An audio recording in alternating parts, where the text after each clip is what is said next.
আমার আশা আমি করি না, কিন্তু ভালোবাসা সবাইকে দিতে চাই, কিন্তু ভালোবাসা আমাকে দেয় না। জীবনে অনেক কিছু করলাম, কিন্তু কিছু পাইলাম না।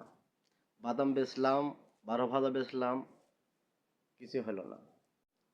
জীবনটা চলে গেলাম সৌদি আরব। সৌদি আরবে যাই ধরা খাইলাম, 6,50,000 টাকা মার খাইলাম। আবার শুরু করলাম বাদাম।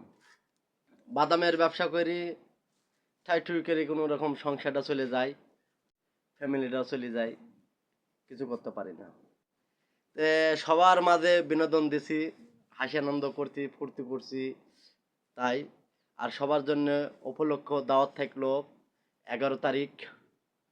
11 তারিখে খেলা আছে, যে যেখান থেকে দেখবেন খেলাটা দেখবেন। আর চলে যাবেন কাদিপুর মাঠে, হাড়াভাঙ্গা আর কাদিপুর খেলা ফাইনাল। লাইক কমেন্ট শেয়ার করে দেবেন, আরও 5 জনকে দেখার মতন চিন্তা ভাবনা করে দেবেন। ধন্যবাদ। আল্লাহ হাফেজ। আসসালামু আলাইকুম।